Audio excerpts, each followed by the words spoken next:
simplificar, eu sou muito assim, uma pessoa que gosta de ter uma frase resumindo as coisas para as pesquisas, porque eu acho que ajuda você traduzir aquilo, né?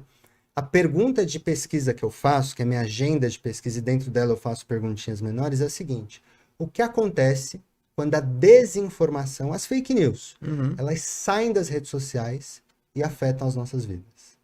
Essa é a pergunta de pesquisa que eu faço, assim, para tudo. Então eu posso olhar isso, por exemplo, para o orçamento público. Teve um capítulo de livro que a gente publicou lá na USP, observando, por exemplo, que a desinformação sobre as universidades tem uma correlação com a falta de investimentos, se for orientada por um líder de governo ou algo do tipo. Você pode ver a desinformação afetando o orçamento público.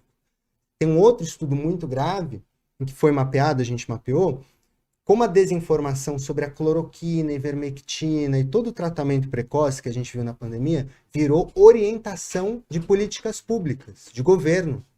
Então a gente tinha, por exemplo, uma série de falas que sustentavam o Ministério da Saúde ter, e a gente mapeou, 2.577 materiais defendendo o tratamento precoce, institucionalmente baseado em um discurso que é político. Uhum. Então, a desinformação, muito mais do que uma briga de Facebook, uma guerra ali de Twitter, ela pode gerar efeitos no bolso da gente, orçamento público.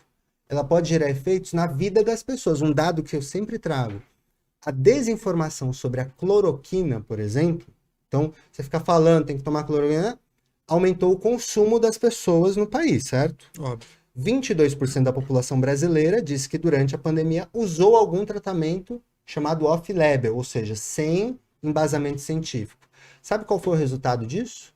Um aumento de 588% nas aplicações adversas, nos efeitos colaterais de pessoas que ou tiveram uma doença agravada ou morreram. Ou seja, a desinformação sobre uma coisa fez gente morrer ou ficar mais doente. E a mesma coisa a gente viu um último dado aqui, para não ficar falando um monte de número, nos Estados Unidos, durante a pandemia, o Trump uma vez falou assim: para resolver a Covid, basta tomar cápsula de detergente. E ele falou, inclusive, isso de uma forma irônica na TV. Mas teve gente que acreditou. Resultado disso foram 5.800 hospitalizações e mais de 600 mortes de pessoas que se intoxicaram por cápsulas de detergente, depois da fala de um presidente. Sim, é um líder, né?